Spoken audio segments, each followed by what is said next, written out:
Alright, I'm going to re-record this again because I really want to like be focused when I talk about the deck here.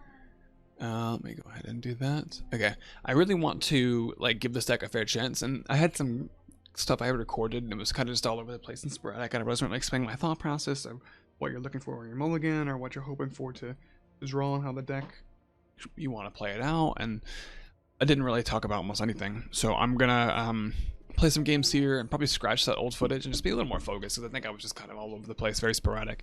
So let's go ahead. First off, we'll start with a standard event entry here. It should be very good in best of one standard, but let me maybe take a little bit of, let me make a couple changes here maybe. I think for BO1 there's a lot of mono red, so this probably can just come out. How many rogues do I have? I still have 8. Okay, I might do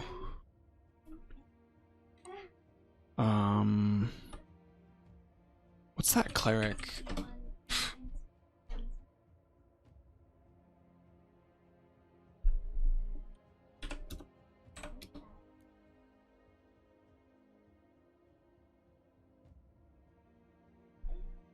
Okay.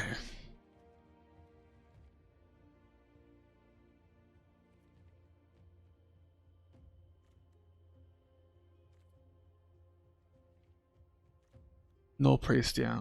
Okay, a Null Priest or 2. I might take out some of these. This just always dies to their burn spells. And this will too, but this can get us a lot of life back. So I think for best of one we'll do this and maybe put in like 1 swamp.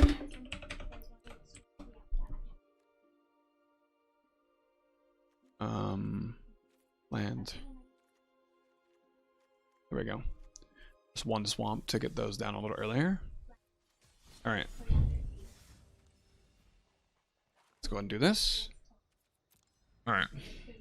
The Null Priest might help. But yeah, there's a lot of mono red aggro, which I think the deck is great against, but we just want maybe a little less late game. Maybe take out the coveted prizes actually, or 1 or 2. Going on to maybe 1 coveted prize if you're doing the BO1 event with the deck. I think in ranked 2 have been great for me. It's been the only thing that's like put, like when I'm drawing poorly, like won me some games and kept me in some games. Okay.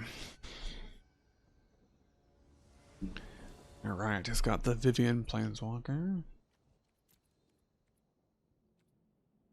I mean, I doubt it's a green-black deck, but that's what he's gonna show in here. Okay, so Cleric, Wizard, Rogue. It's pretty good. We'll get to look at quite a few cards from the opponent here. This is blue and white. Opponent takes a mulligan. Alright, but yeah, we want to pay closer attention, at least I personally do, to the types that we're keeping in an opener. I mean, if you have a bunch of 2-drops, then you usually are going to keep, but if you have maybe only, what the heck? Only warriors, you might consider mulliganing, but it's... Okay, he's playing green. Yeah, he's playing some green in his deck.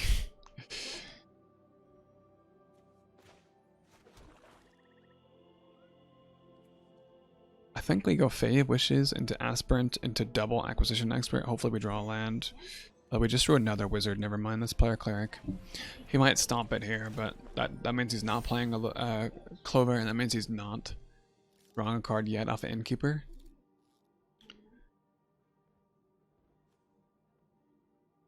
So we could go Linvala. Passed right away. Okay. Maybe he hit auto pass though. To be honest, I don't trust it. Blue, white, black.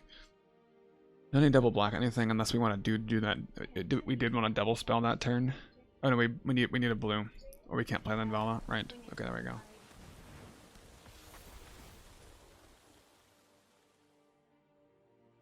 Both of them being at 3 toughness is good if he plays like a Clover into Stomp. Might just be straight up Gruul. I'd be so happy to see that, because I just, even if I lose at turn 4 and he plays like Questing Beast and Embercleave, it's just like, just give me that over Omnath, please. I freaking hate Omnath. Okay, he's got a Radha. Okay, so Wizard, Cleric, Rogue. So I got a Rogue here too. We can't play a Warrior yet. And then We get to look at 3 cards in his hand. I think this is pretty good. You could see playing Brazen Borrower there. This deck, I mean, I literally created it myself, but it's still like something I have to learn because there is a lot of plays at any given moment, which is absolutely amazing. I love it. It's like mostly creature based, but still has so much. Let's see. So he doesn't have his white land, so I'm just gonna take his land. Maybe he's missing mana now, so I could do this. He goes plains into Omnath, and not good for him, I guess. We could still really slow him down, and we're beating him down here too.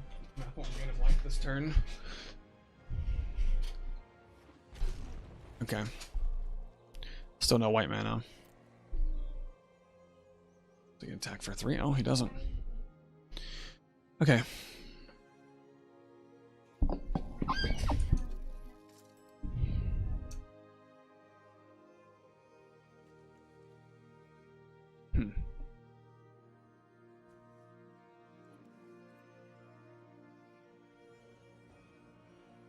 Brazen Borrower on Radha could make him block with the Innkeeper.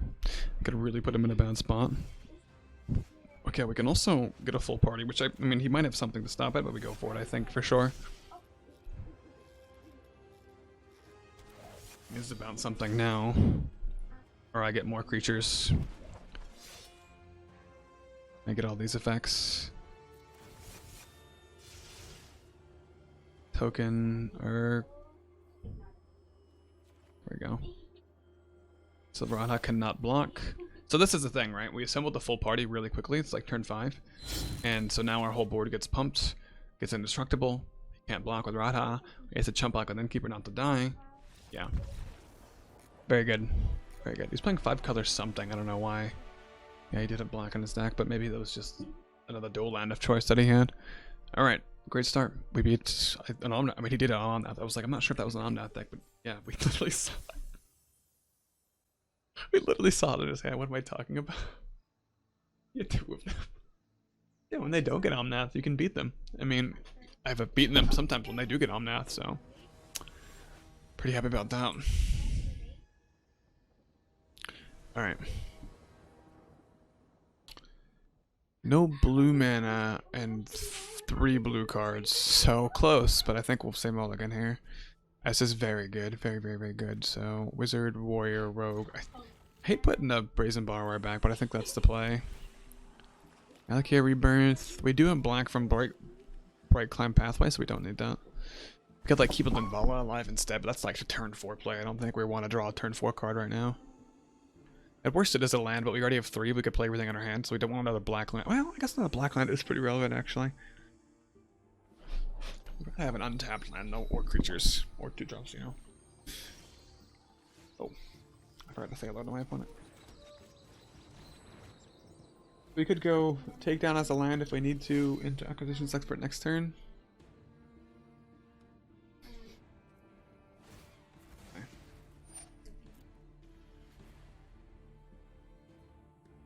Yeah. So, get plains. Red white. It is Omnath. He's not able to play any of his important cards with those colors. Oh, it's the dog deck. I've seen this before. That's cute.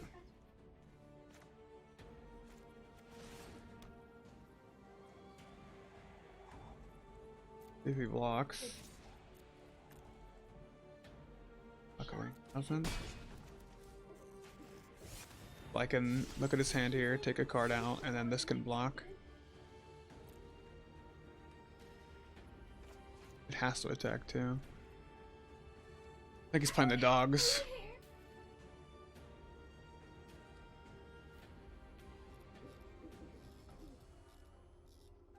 Taking a land here could be relevant if he misses his land drops, because he started with a Fabled Passage here.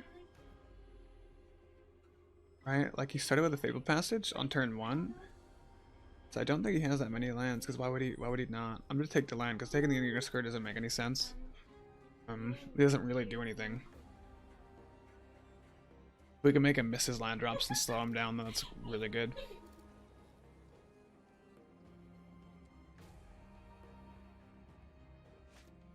Bolt-hound. Okay. Rage-hound needs how many cards? 3 other cards from your graveyard. Guess let's trade it 2 for 1. Okay. I'd play Anvala? I could double Brazen Bar. Why the heck would I do that though? It's other dogs, right? This does not. Yeah. Could have kept this back to block just in case, because this deck is not going to beat us unless it kills us super fast. We can play like a more controlling style against this, but the Brazen Bar was worth us that opportunity. Back leader, okay.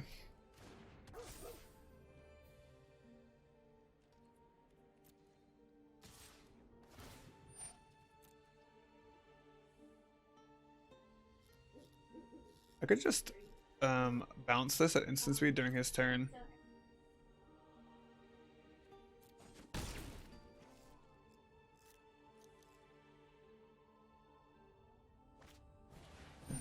Yeah, we can let him declare his attacks and then bounce that during his turn. He wishes us tempting. But no, I think we have our next turn laid out here. Bounce that.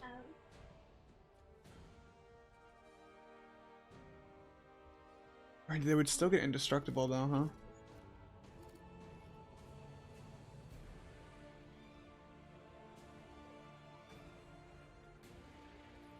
It just bounces Bullhound when it goes to the attack step. We could just bounce it in general, actually.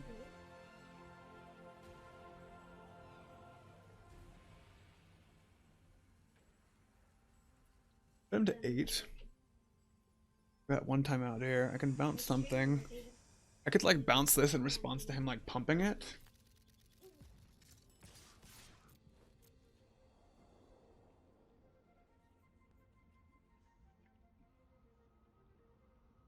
Definitely think we want to put him to 8 here. What does that cost? It costs 3. Okay.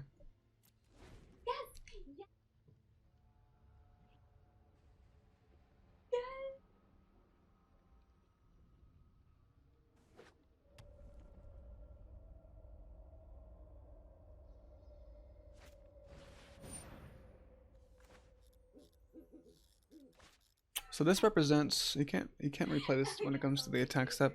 This represents now 1, 2, 3 damage, and then the 2 itself is 5. If I bounce one of these, they're 3. Yeah, they're more. Okay.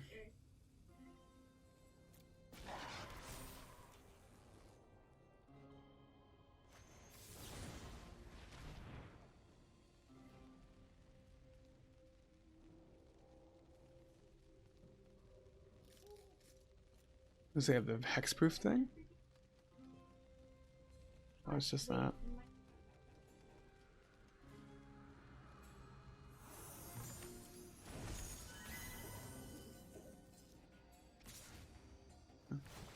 Taking 9 here. One to 6.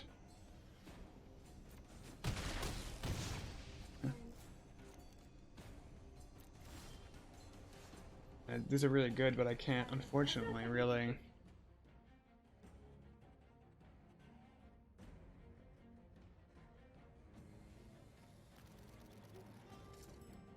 don't think we attack with anything anymore. I think we'll bounce his pack leader, and we can trade off against his stuff, give our board indestructible. Yeah, so when he goes to the attack step, we can bounce that. Then he plays the Bolt-hound again. I can block 1, and then I'm taking lethal damage.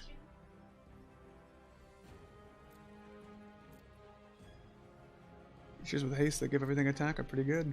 I double blue. I didn't have any blue lands that I drew. It's not like I played the flip side stuff the wrong way.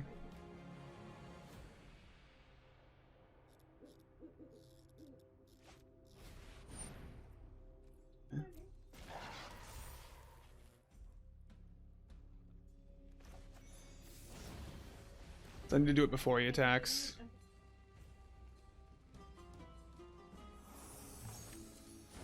Okay. I don't know about that one.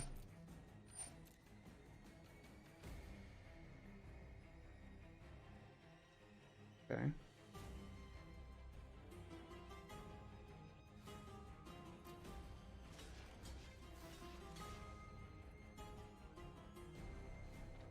Yeah. It's fine.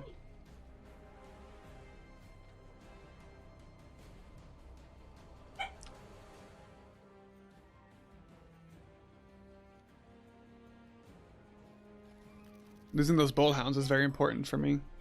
That he's losing them. Nat doesn't have haste, so they probably should have bounced out the previous turn now that I think about it. Represents less damage, but bouncing it back to his hand doesn't mean. +1/+1 again is indestructible, so I don't have to discard a card instead. I could just do this. Okay.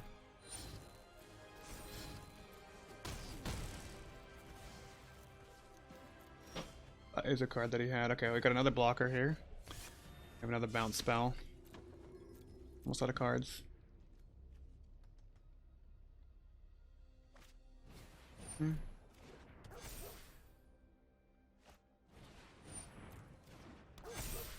Those don't get to attack, so.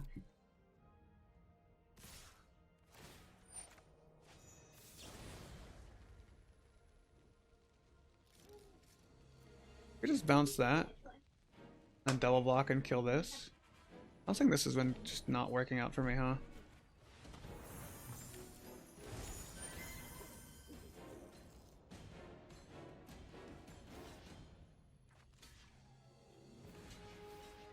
A 1-for-1 here. It's technically not, I just got a card out of my hand. Oh hey, now we got Racing Borrowers and I can't block with them. That was unfortunate, man. There's not a lot of dual lands that are great in this, like for this deck. There's temples, which come in taps guaranteed, so it might be right to play a few more, but usually I don't have problems like that. And I drew 3 of the same land. I have 4 total in my deck, so it made it very hard. Naturally. Doing pretty good though. Doing pretty good still. 1-1, not bad. That was a really close game. If we had bounced the Hound Leader, then the next turn that doesn't get to attack like the Bolt Hound does, that was wrong. I should have thought about that. That's just something that in the time limit it was actually taking down. I didn't really consider. So white, black, blue. Okay, and we got a Myria's Call too. Okay.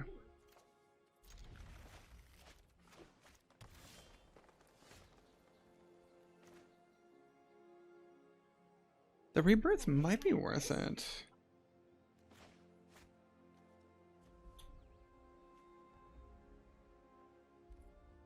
I don't think so. Get the only one that has to come in tapped out there now. Nessian Wanderer. That's something I have not seen in a while.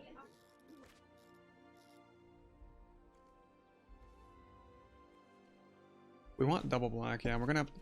Wait, what? That's the lands usually don't have that as the left side. It's so weird. These lands are different than normal. I've seen other people mess that up too. Usually, like the left side is the come in untapped effect, like on the tap lands. If you guys know what I'm talking about. So we get to plains and a forest. Ooh. Okay. It's like green white enchantments, huh? Okay.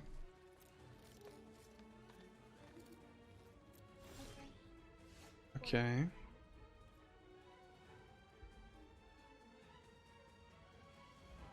Definitely could discard a couple of these lands.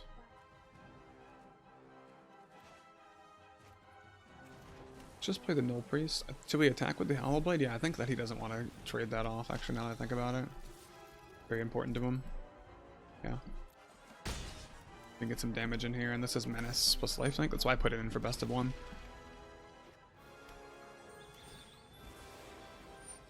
Okay, so next turn we can Kabir Takedown and Acquisitions Expert, so we can like attack with the Null Priest. Doesn't really make a difference though, huh? Yeah.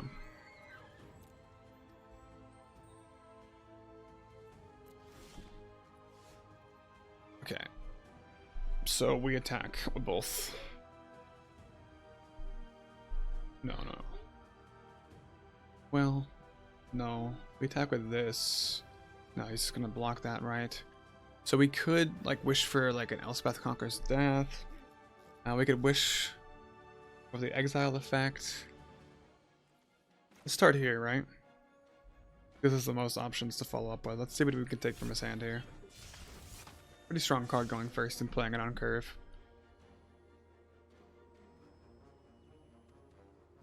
Okay. And we can almost Kabira take down that guy down. So we could just play this to block, but then we can't wish for something. I don't know what... We wouldn't wish for anything that just like is better than just killing it with this. I don't think so. Plus this can block, like I said. She has a full party. We could have actually played this first and seen one more card, but I was thinking about Kabira takedown. The Binding of Titans. It's a 2/2. Okay. Taps out though, that's good for me. A lot of lands.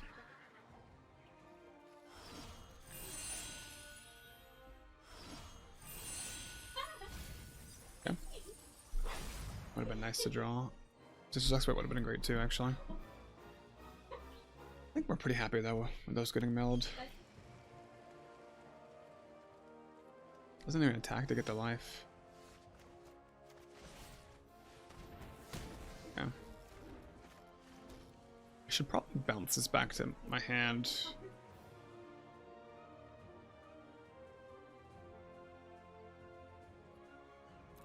During the end step or something. I discard these lands.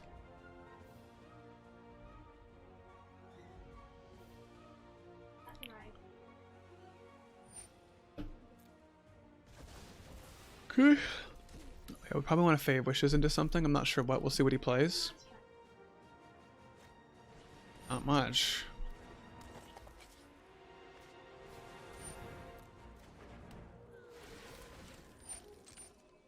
Ramp up. Cool. They all missed. Oh my gosh, what? Or did he deny? Decline, rather.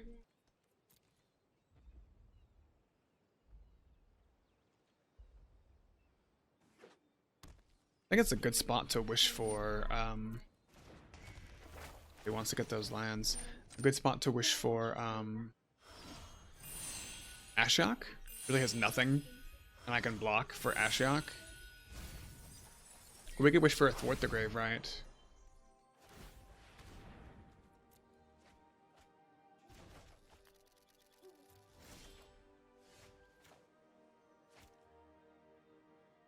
What might we play right now?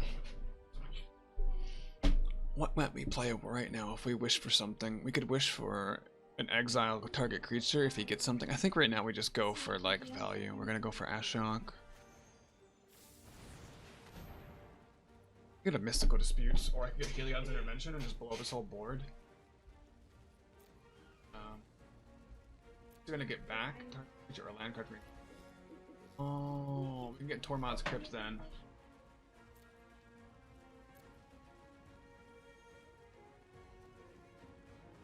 Right.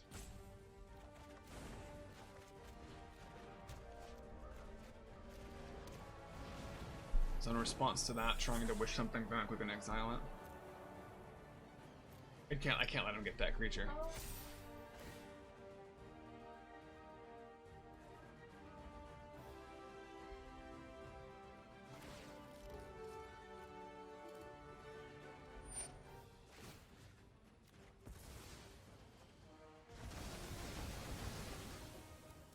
I can't let him get that, and that's the only 0 mana way to stop it.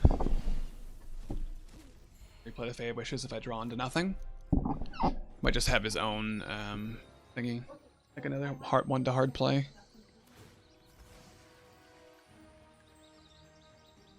I get if I draw any card that's like a Parties Matters effect, it's so strong. Obviously, got a lot of lands. Oh my gosh!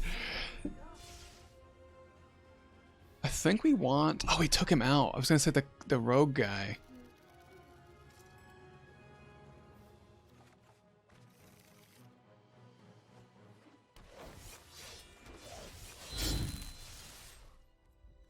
Okay. Yes, dude. Coveted prize. This also has lifelink too.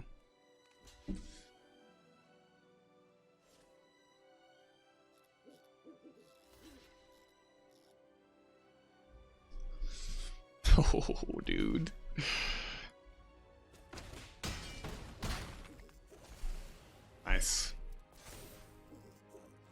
It's a land back now.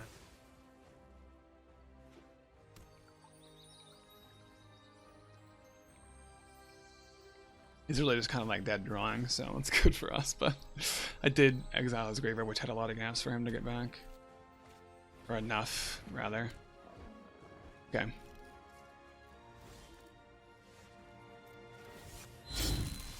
Okay. I don't think this beats a full party when I just keep getting the swing. Yes! Yes! There we go. That's the deck doing its thing a little better. I really need to just be focused when I'm recording this video, not only for the game's sake, because there's a lot to think about when you play these decks, but to like kind of explain some stuff. I don't want to do the whole event. I might do a couple ranked games here and throw them in there so you can see some diamond ranked. Very nice. Okay, let's do a little bit of ranked action here, and then I'll show it off in a couple more games. Maybe one or two. I'm not sure exactly how many. And that should be a great video. I know if you guys have any questions in the comments below and any ideas or concerns, and I'll get back to you.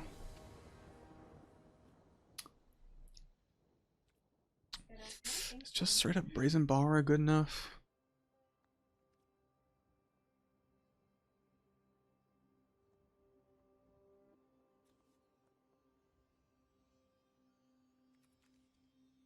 So the problem is, this is a blue land, we only have this as a black land, so this is also not playable, and then these don't really do a whole lot. It's close, but I think we do mulligan.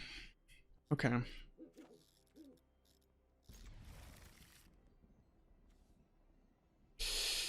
Okay. Hello. Okay, red, black. We just make him discard a land, but it's better than nothing. Plays blue. No, plays. Because Brazen Borrower as a creature could be pretty relevant. I mean, I guess this is more relevant. Okay, we get rid of our land from his hand. Excuse me. He doesn't want to kill this rogue. Yeah. I'm certain he could have. He just chose not to. Okay, now we don't have to decide. We have both. Temple. I think Temple of the Sea. We need a couple more of. We need creatures, right? This doesn't even do anything if we don't have creatures. Okay. Okay, sure. No problem. Giants. Okay. All good. Outlaw Blade is great. Blocks that really well. Got double black already. We could play a Squad Commander first, which is a little better actually, because I can trade. Be left with the creature.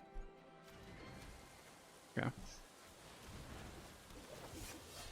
Okay. Not bad. Not great. 4 mana 4/4. It's not the best, but I think it's better than trying to bounce that, you know. With the Grave is going to be pretty powerful here.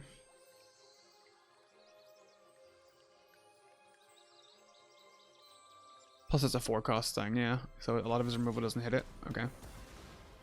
That's fine. Take 4. We still have a warrior, so that's relevant. We can flash this in or, you know, whatever.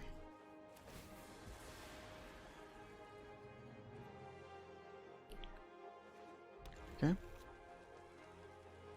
No Crocstar or anything. Okay, we can already thwart the grave, which is really good, actually. Or we can wait, flash and Brazen Borrower, get to see one more card in his hand. Get one more 1/1. I think that's pretty relevant. So we play white. Play this out, and then we can just flash in Brazen Borrower. Okay. We can let this die. Or we can trade it, it's fine. We already have a warrior in the graveyard, we're bringing back. If he does play Croxa, then I guess, yeah, we're discarding the Brazen Borrower. Yeah, I think we have to. And it's definitely a deck that does play Croxa. I don't know if he has it.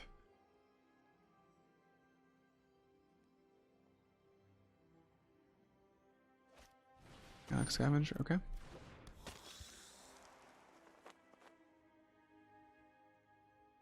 Alright. Bloodchief's Thirst. I guess, yeah, the Brazen Borrower is better here.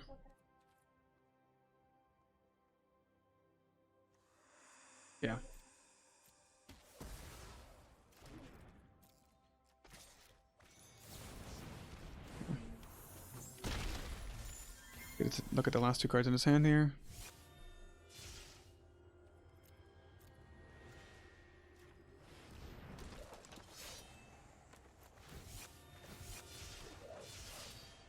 Path Nightmare or called 2 hour 2 or less. Yeah, it's definitely worse.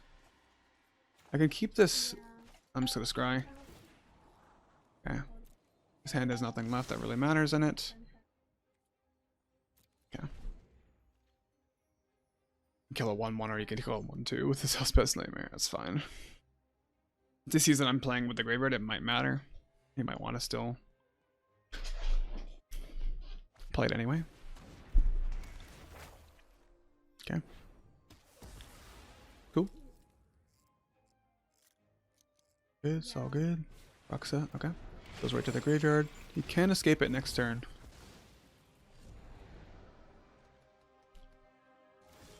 Okay, Malakir Rebirth. I guess it's better as a land, right? Can escape Croxa. I could discard it, I guess. This is better to hold it, right? There's no point in... Oop, no attacks. Probably losing. Oh, right. Take it out. Nature dies, return to the battlefield, tap on its owner's control. I want to lose the 2 life. Owner's control. Forgot about that coming up. Yeah, I'm definitely a couple misplays. Sorry, guys. I don't think we take the 2 damage to do that. We'll just let him take it.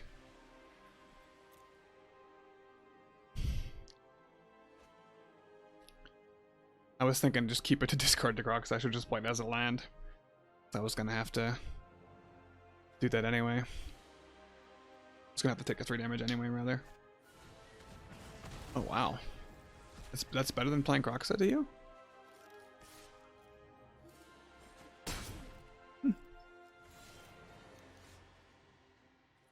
Not in my opinion. But I guess I die here, yeah? Good game. Alright, we'll do one more. Unfortunate. He drew a few too many lands. He had a ton of gas going on there. Feel pretty good though. What's... Oh, sorry, I thought that meant me. Alright, we'll do one more here. White mana. I have Fate Wishes though. We could probably... With the Scry here, I think we can keep this. Archfiend's Vessel deck, okay. This is like a definite Tormod's Crypt or something. Oh, that was a black source. No, I have a black. I drew a black source. Tormod's Crypt or something. Or do I want to play Cling to Dust? I'm not playing any creatures, right? There's no point. So just play like make a bear deck down can kill their other thing. It's tapped. Actually, I do have so many lands. I could have almost played that as a spell. Oh, it's because I placed it. Oh, Okay. Yeah, so it's Again, there's nothing to play. There's no point in playing anything. He's doing 1 damage to me a turn. This deck is very hard if you actually play all your creatures out. I've beaten it before by just like kind of holding back and being smart about what I'm doing. He's not like putting almost any amount of pressure on me. You're like, I'm going to the ocean.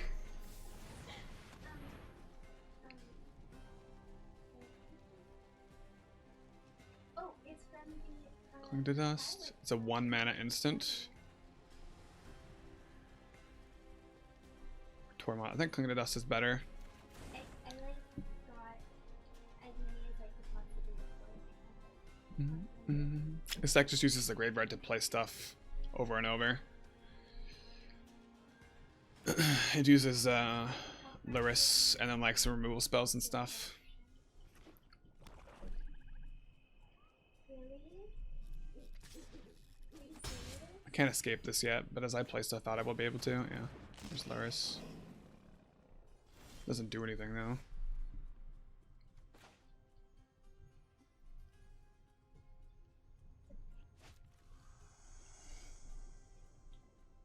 Fortunately, I can't actually play this. I could just play a Fate Wishes out and play. Yeah, because I, as a side thing, I'm a main bitch. I'm a side bitch. I could Play Fate Wishes. Play Kabir Takedown. Play Cling to Dust. We just want to kill Luris. So we need to develop a board, and so that's kind of tricky.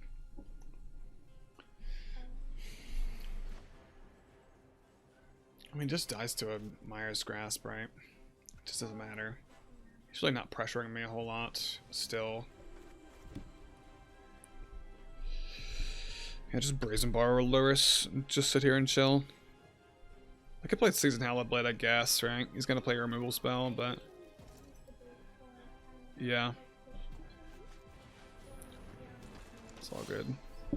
He's gonna kill it, and then I'll just exile the spell that he puts into his graveyard so he can't play it again.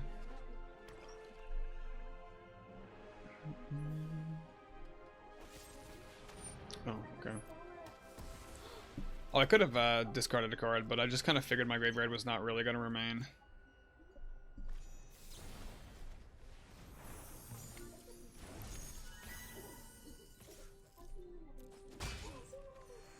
Other cards from my graveyard, okay. The Fae Wishes here.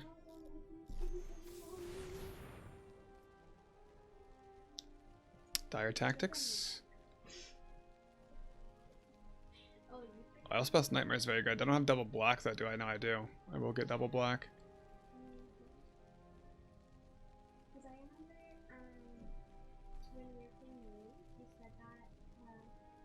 Or I could just get Elspeth Conquers Death. You didn't say that. I said that just now. Alright. Alright, he can't really interact with that in his deck usually. Just exile it. He's really not getting anything done here. So I could start flashing Brazen Bar Resin now. And I could also just play Spoils of Adventure. It's kind of chill. This deck does like not kill you at all. This is the same life total as me now.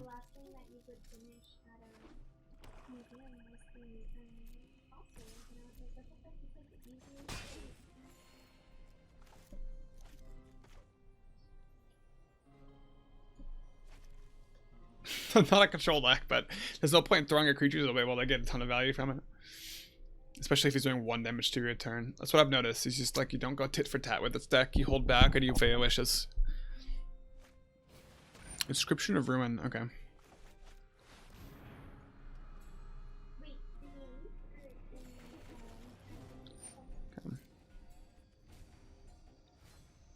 And I can already play, I can play Cling to Dust and then replay it.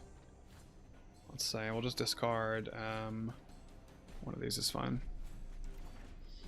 So now I can replay Cling to Dust.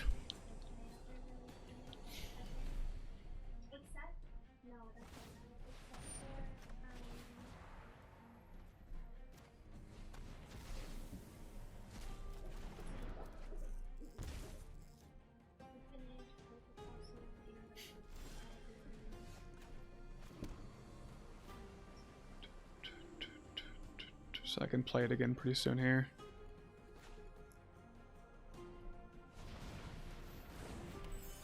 Alright.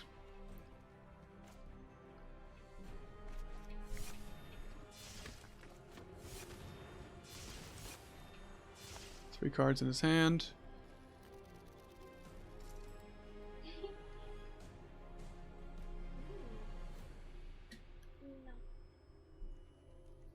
And I can Cling to Dust by like discarding cards and just get rid of that. Or I mean, or he can kill these. I don't really care, to be honest. I can Kabir a Takedown as well. Kill Luris.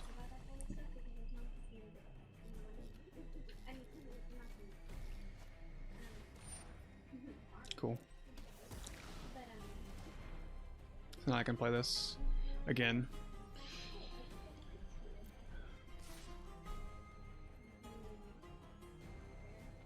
Okay. I can play it during his turn too. Yeah, like get out of here. Yeah, the sideboard is very. I need to fix my sideboard against mono green and mono red. That's what I need to do. I genuinely, that's what I need. Yeah, I think that those are the two that I really struggle with. And if I could fix that, if I add like Heliod's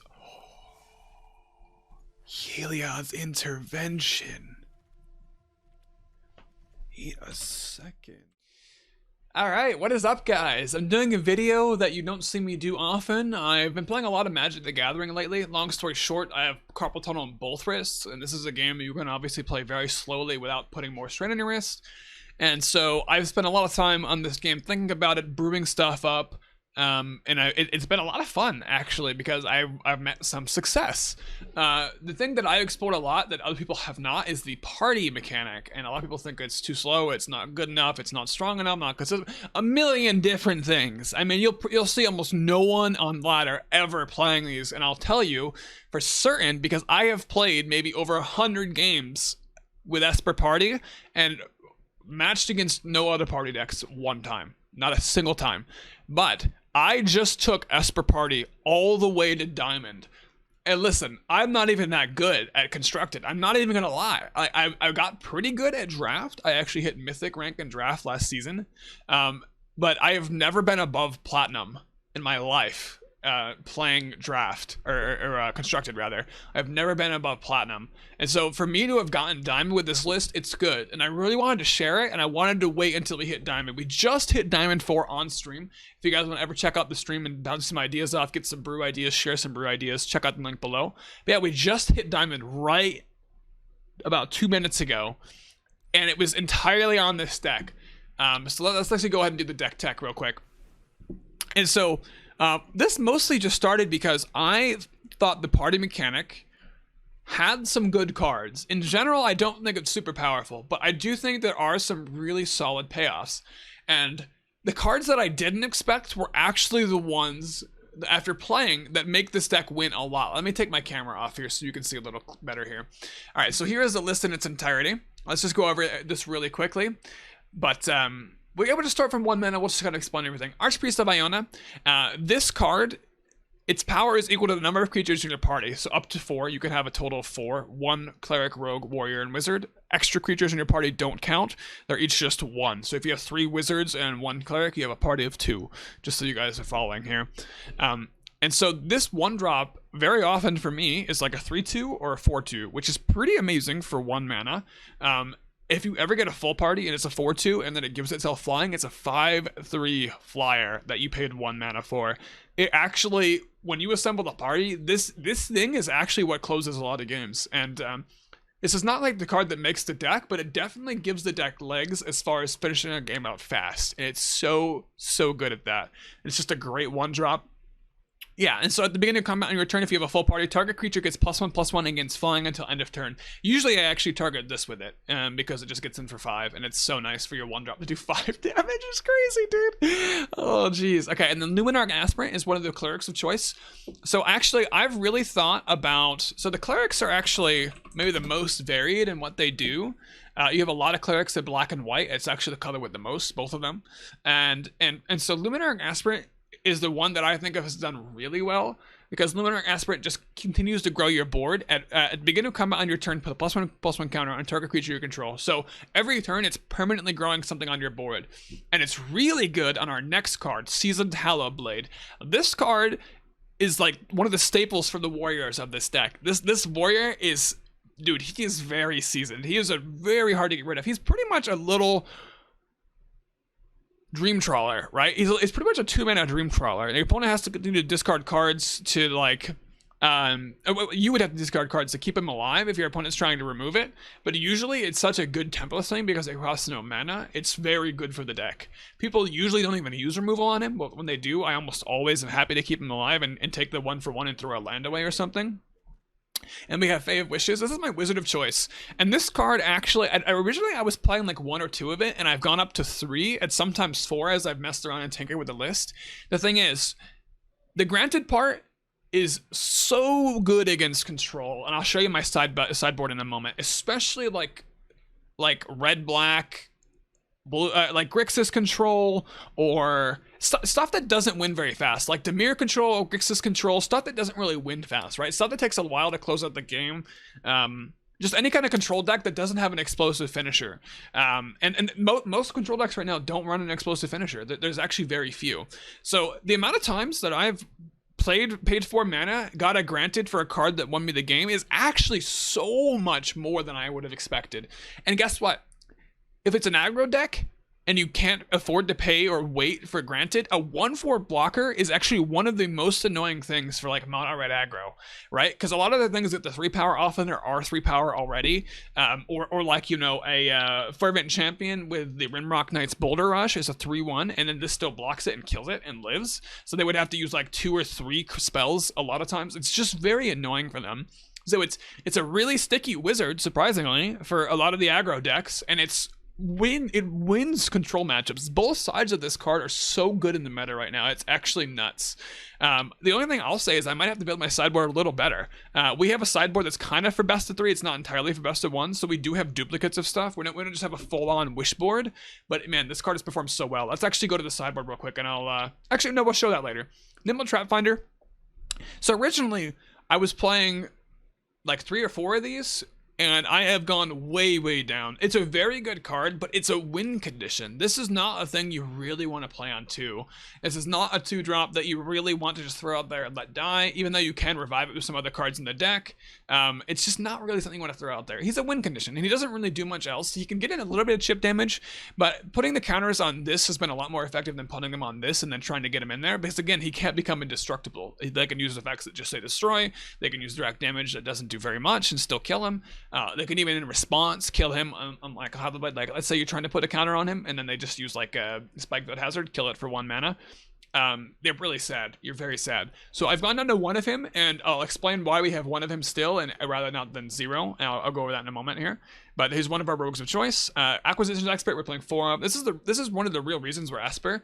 This card is actually a lot better than well, no, it's actually about as I expected. It's very good. It does kind of take your opponent's worst card a lot of times, but a rogue that sits on the board and takes a card out of your opponent's hand already gets you value, and that your opponent really doesn't want to stick around because it's affecting all your other party cards is super good. It actually very often gets a 2-for-1, but yeah, usually it is a 2-for-1 with your opponent's worst card and then one of their removal spells. But this card has been pretty good. It's performed decently. If you get a full party and get to see the best card in your opponent's hand and take it, a lot of times this has won me the game. I would say it's about 20% of the time though. It's like insanely good. Otherwise, it's always good. It's never awful unless your opponent has an empty hand. Even then, you're still pretty happy to play a rogue. The 1/2, you know, compared to Fate Wish is obviously not as good as against aggro.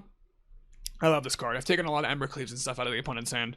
And Brazen Borrower. Originally, I forgot this was a rogue and I wasn't playing very many, and I instantly went back up to 4 and dropped the Trap Finder down. This is just, when this rotates out, maybe Trap Finder will have more in it. This is, it's been around forever. You know why it's good. Do I really need to explain it?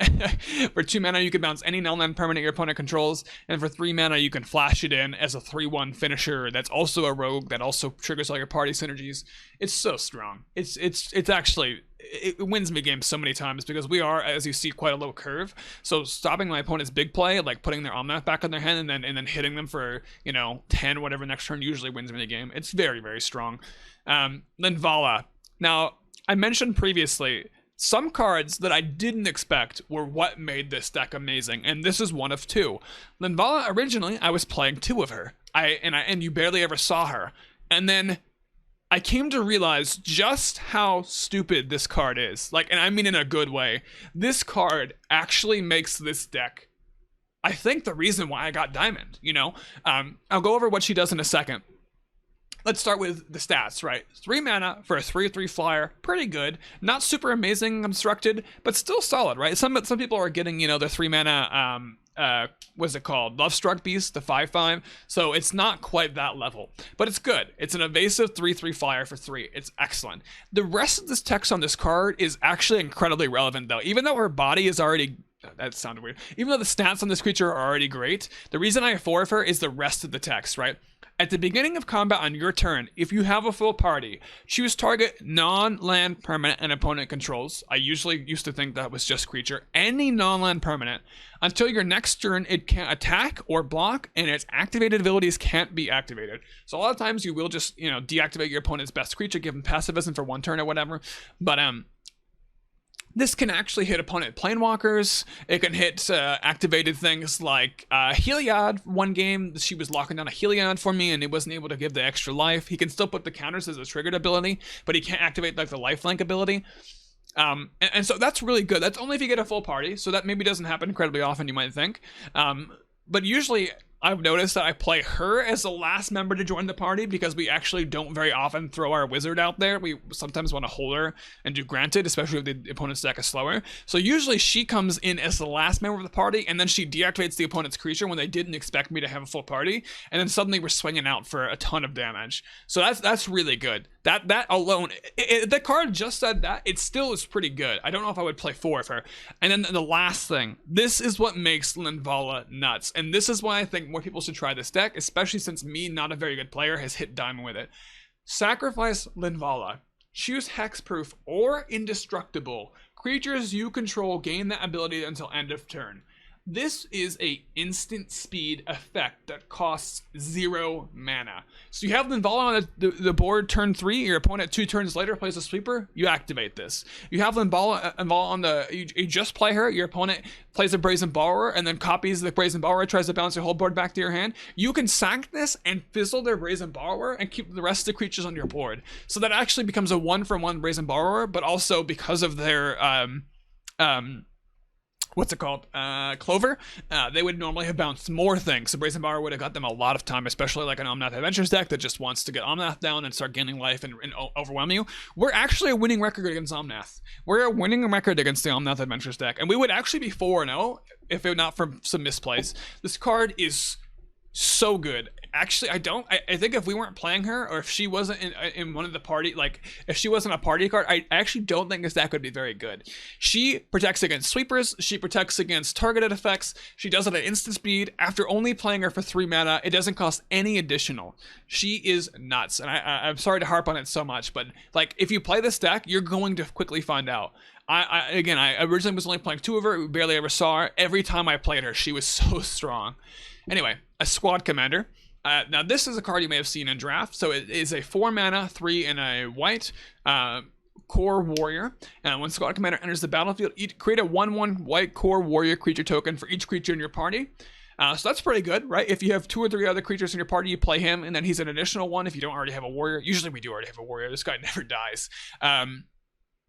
Then he gets to make, like, usually on average I think I get 2 1/1s with this guy. On average I get 2 1/1s. If you ever get 4, the opponent's in a lot of trouble because your whole board gets pumped. And you're okay at the beginning of combat on your turn. If you have a full party, creatures you can control get +1/+0 and get indestructible until the end of turn. So this is like a very strong effect that was in draft. It actually, if you play her or him as the last card and the other one is already on the board, oh my gosh, the opponent usually concedes. I gotta be honest. Your whole board gets +1 attack. They all get indestructible, so you get to swing out, and then they can't take any favorable trades because they're all indestructible. They can take good blocks, but that's fine. But yeah, he just really is like one of the better closing effects if we have a full party. I still think that Linvala actually has outperformed this card, surprisingly, because he's 4 mana, right? Even though he makes extra warriors, the warriors are usually what I have sticking around. So he usually doesn't finish the party by himself. It's the wizard. So, but it's very good. It's definitely super strong. We've gotten a lot of turn 4 kills with this guy. Actually, I got one of them against Omnath Adventures. We turn 4 killed, then we played this guy. Very, very nice. And then this is the card that I originally was just putting in as a joke. I honestly thought that this card was not very good. I just wanted to try it for fun. And I was like, we're playing Esper. We might as well add some black cards in here. And I bounced around from 3 in one of these. Right now we're sitting at 2, but this card actually does a lot better than I thought. So what does this card do? For 4 and 1 black, the spell costs 1 less to cast for each creature in your party, so it can cost all the way down to 1 if you have a full party. Search your library for a card, put it into your hand, then shuffle your library. If you have a full party, you may cast the spell with converted mana cost 4 or less from your hand without paying its mana costs. So This is effectively like a wish effect. You take anything out of your deck, you add it to your hand, and you don't even have to show it to your opponent, which is relevant. It's very relevant. If your opponent doesn't know what you just wished for and what they have to play around, you could literally wish for a counterspell if I was playing some, you know, and they wouldn't know. They put nothing, no counterspell. But the thing is, I originally thought this was too expensive. But with how sticky Hallowblade is, and how often like an Archpriest lives, or people don't want to kill an Acquisition Expert and 2-for-1 themselves, or I flash in a Brazen Borrower, this consistently, I think I cast it most often for 3 or 4 mana. Or no, 2 or 3 mana. I consistently cast this for 2 or 3 mana, right? And if you do that, you effectively take the perfect card from your deck for the situation, put it in your hand, and then you don't show your opponent. So if it's the perfect card, like a Brazen Borrower, you're flashing in to hit with 3 damage, they don't know. It's so wonderful because there is no restriction. You can literally grab like a Castle Locthwain and put it in your hand, which I've actually done sometimes. I have taken Castle Locthwain out for now because I don't want any swamps because we have so few black sources. But you can literally wish for like a land if you're missing your land drops, which sucks. I mean, you don't want to do that, but I've done that a couple times and still won the game, which is crazy, right? The thing is, if you already have a full party though, right? And it's not that hard, right? We have an Archpriest of Iona people don't want to kill, or don't usually kill. We have a Season of Hallowblade, which is nigh impossible to kill, right? And then we flash in a Brazen Borrower end of turn 3, and we play a so that's Rogue, Cleric, Warrior, and we play like a Linvala, and then suddenly we have a full party, right? We've played our Wizard, right? And then we have a full party. This costs 1 mana, and then we wish for a squad commander and play him the same turn without paying any additional mana. It is actually so incredibly good to be able to wish for the perfect card, especially when you can wish for Fae of Wishes and then wish for the perfect card from your sideboard if it's not in your main deck.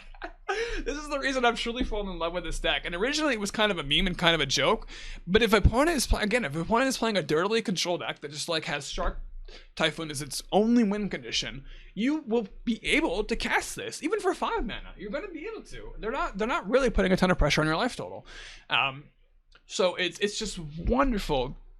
And at times I've had as many as 3 of it in my deck, but it is because we are you know, again, we're a low curve, so we don't like every team want to have this, but it's been so good. And again, these are the 2 cards. This is number 1. This is the most surprising, powerful card in the deck, and then this is number 2. This card has actually been nuts.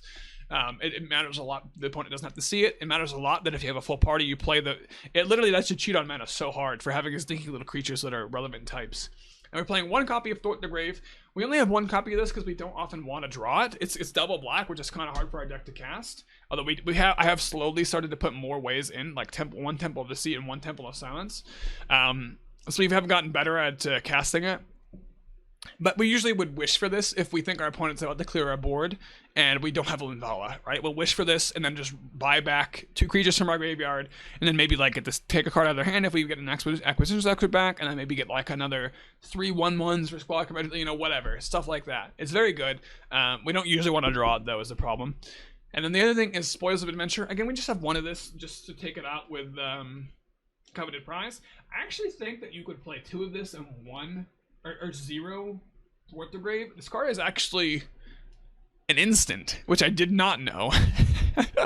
So right, if you leave a couple mana open and you're thinking that you need the Brazen Borrower or the Omnath or something, and they don't play anything because they're afraid that you have a counterspell because you have blue mana in your deck and they don't know what you're playing, which actually happens super often, then you just play this at instant speed. I think that this has probably been better than Thwart the Grave pretty often. But it's like a win more card rather than Thwart the Grave, which is a recover your board state card, which is usually what an aggressive deck would rather have. If you're winning already, a win more card is not usually what you need, which is why I only have 1 of this. And then our mana base has been something that I've really thought about a lot, and I've gone back to the drawing board and totally scratched it several times. But presently, we're playing 4 plains, 4 islands, 2 Temples of Enlightenment, what's the front? Bright Climb. 4 Bright Climb pathways, 1 Temple of Silence, 4 Clearwater pathways, 1 Temple of Deceit, 1 Rogran Triumph, which is just, again, it's pretty much just a Temple of Enlightenment because it's blue and white. The red doesn't matter, but we can cycle it later on. So I've been trying 1 of this. It's been okay. I don't really mind it. And then 1 base camp, and I think the base camp kind of sucks. Out of cards that you think would help an adventure deck, or sorry, a party deck, I thought this would be better, but it doesn't produce mana for any kind of spells. So no color mana for this, or Brazen Borrower's effect. So I've debated maybe just putting another temple in. This land kind of sucks. It comes in tapped. If it didn't come in tapped, it'd be great. It'd be a lot better. But it does. It comes in tapped as well. So, and it produces 1 mana of colorless, or you can add 1 mana any color. You can only cast a cleric, rogue, warrior, or wizard to activate this, or activate an ability with one. But yeah, that's the basic land, or the regular lands, and then we have 2 Malakir Rebirths. We don't really need a lot of black mana. So instead of playing swamps, I've gone to Malakir Rebirth because a swamp on turn 1 does not let me play my 1-drop. And a Malakir Rebirth reviving one of the creatures like Linvala that I can then, in response to playing Malakir Rebirth on her, sacrifice her and protect the rest of the board, bring her back, has been really nice, actually. I think that you definitely could move this around. It doesn't need to be Malakir Rebirth. I think that one of the spell lands, though, is better. And the only other one that really interested me is the... let me actually just go here. So let's go to lands, and let's go to Zendikar Rising. The only other land that I was debating maybe playing was Hagra Mauling, but again, this is a double black spell, and Base Camp doesn't provide black mana. So I have had this in the deck before, but it doesn't usually work. But yeah, I mean, this providing anything in our deck, only costing us 2 mana, or 2 life and 1 mana, is pretty good. And then we've got 1 Kabira Takedown. This is an extra spell that can be used as a removal effect, or our white mana for the majority of our deck is actually white. So it's 21, 13, and 9. And at worst, it's a land. Excuse me. And then an Emeria's Call, which I originally was not playing this in my deck, but after putting 1 in and just to try it, I have cast this about 4 times. I have cast it. You would not think, but this spell does not cost 8, which I think 8 would be the breakpoint. Since it costs 7 and makes your board indestructible, it's actually super relevant, and it's 1 game for me. And at worst, it's a white land, and you could actually pay 3 life to make it untap, so it actually can let us play our Archpriest. It's very possible that this should be another Emeria's Call. With how many times I've cast it with only having a 1 of, I might want to look at, and you might, if you try this deck, want to look at playing more of this. It's very good. All right, and so that's the deck, and let me show the sideboard here. And again, we kind of have a wish sideboard, but I also have not gone full on into a wish sideboard. This is not just a 1 of everything in the sideboard. If you want to play best of 3 games, you can use this sideboard too. Trust me. I've intentionally built it for best of 3, and like a little bit of I've done a little bit of both. This will work for either. You can change it as you need to though. So Tormod's Crypt, 1 of. You can exile your own graveyard if you're playing against rogues, and then reset their entire setup, or to exile. Like something that what's his name is gonna get. They're 4/4. Zareth San. You can exile in response to Zareth San trying to grab something. Blah blah blah. Like you can do a couple things. The reason this is here, it's not super good. It beats the cycling deck, and you can wish for it for 4 mana and then play it right away. Leave it on the board. Use it in response to an opponent. Trying to destroy it or something. So like it really gives cycling decks a hard time, which we usually have a hard time against otherwise. And then it helps against other matchups like rogues and stuff, right? If you need 1 more turn and you want to exile your own graveyard to slow the rogues down, then you can swing for lethal next turn. You can wish for this for 4 mana and then play it for 0. Excuse me. So it's pretty good. I've gone to 1 copy of Cling to Dust for the rogue matchup, or any kind of mill deck matchup. You can exile stuff in the opponent's deck, opponent's graveyard as well, if you need to like get rid of Croxus and stuff. The Grixis control list is kind of popping up right now in the meta as a pretty good control deck. So you can exile their stuff for 1 mana if they're trying to revive it. You can even wait until they've tried to escape Croxa and exile 5 other cards, and then exile the Croxa before it hits the board in response to its activated ability. So it's very possible maybe just play 2 of this and no Tormod's Crypt, and then you can actually sideboard them in and out for the best of 3. But if your opponent's also trying to mill you, and this can just be played as an escape card from your graveyard to draw a card or regain life against rogues. Again, pretty relevant. The life is relevant against rogues. The drawing a card is probably not the best idea against the mill deck, but it might get you there. Forever Young, again, any deck, which I put this in the sideboard, it originally wasn't here. Well, I've faced a lot of mill decks. Just in Platinum 2 alone, I've played against like 4 or 5 mill decks. My record is currently that I've recorded 3-1. I think it might be 4-1 that I missed a game to record. But if for some reason you have a slow start that you kept against a mill deck, and you draw Fey Wishes, or if she was one of the cards and you kept her in case it was like red aggro and ends up being a mill deck, you get to put any number of creature cards from your graveyard on top of your library. You can, because I play 30 creatures, I pretty much can reset a mill deck back to square one. if they're getting close to milling me, for 2 mana, I can put any number of creature cards back on top of my deck and then draw a card. So instantly get that creature, like the best one that they can't mill. And so I haven't actually even played this, but this is just because of rogues and like different mill decks. Again, against rogue, this just completely shuts them down. At least for a turn, right? They can start milling you again if they already have a board presence, blah, blah, blah. Dire Tactics, I actually haven't ever wished for this, which is kind of crazy. It's a 2 mana instant exile effect. And if you don't control a creature, or human, you lose toughness equal to that creature, or lose life equal to that creature's toughness. The reason I originally put this in here is it's a fine removal spell, and we have 16 humans. And then one of them, again, is Hellblade, who people never kill. So I think it should be here. I think maybe you go down to 2 because I've never wanted to wish for it. And maybe you could put something else that you want to wish for if you haven't hard matchups in a different rank. But yeah, I think that it should be here. I think it's a good removal spell. We have mostly black-white sources with our lands, so I think it belongs. I do. It's probably more of a best of 3 card. You can like use it for Anax and stuff at instant speed. The fact that this is an instant speed exile effect is just so strong, right? I think that it definitely should be in the deck. Elspeth's Nightmare, very good in the meta right now.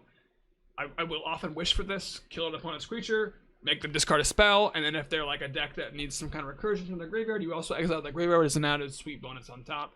Very good. Don't need to explain anything else about that. Nighthawk Scavenger, you can't actually wish for this because it's a creature. I think it belongs in the sideboard, though. It's a rogue that can gain you a ton of life. I mean, I think it should just be in the sideboard. Any super aggressive deck where the death touch matters and lifelink matters, you just board it in, right? Super solid. Elspeth Sun's Nemesis. Now, this card has won me so many games. If an opponent is playing a black whatever, like black, blue, whatever, they're playing a 1-for-1 kill your creatures kind of control deck that has like black as the main color for their removal.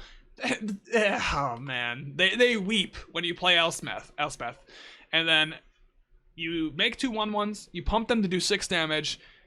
They kill her or whatever, or she dies on her own effect. You bring her back from your graveyard, and you get to play her again and rinse and repeat.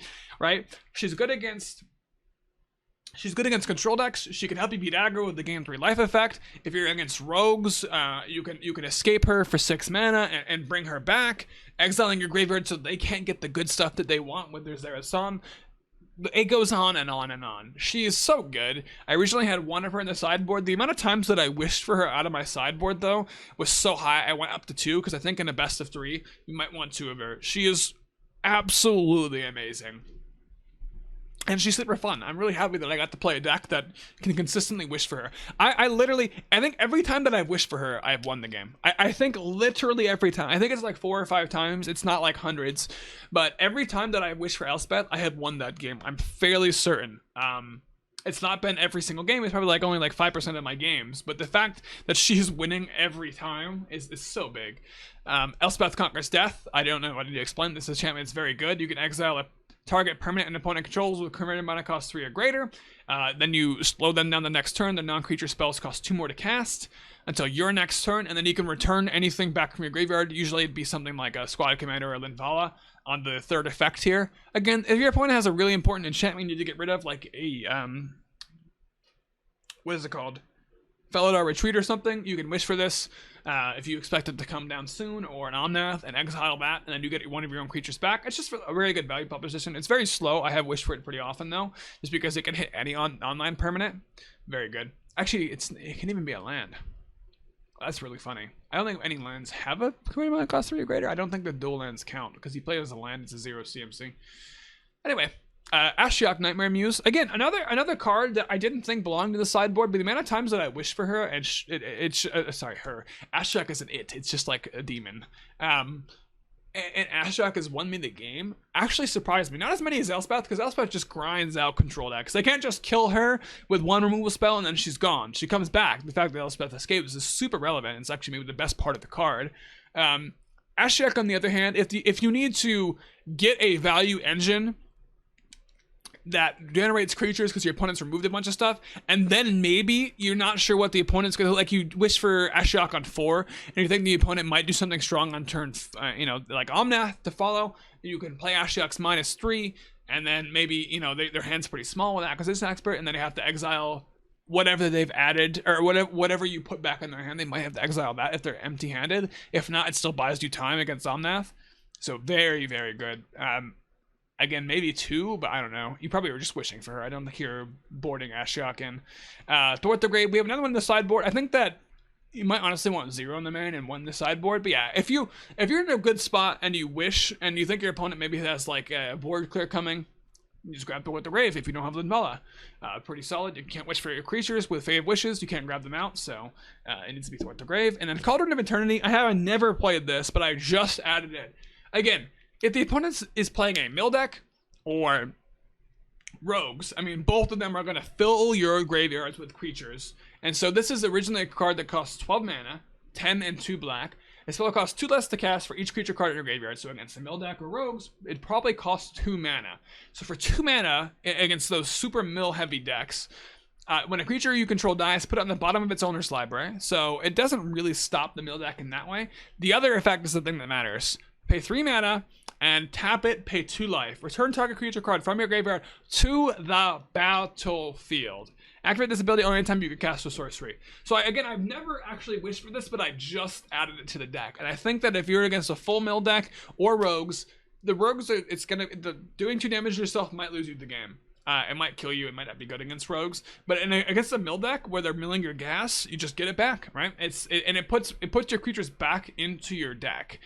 So you can't keep getting them back over and over. But if they're gonna mill them, you probably want stuff back in your deck. So we have a couple cards that are good for mill, but it's really because rogues are everywhere. Mill decks we beat anyway. Rogues are a tough matchup, but I haven't actually played against them in the past few days.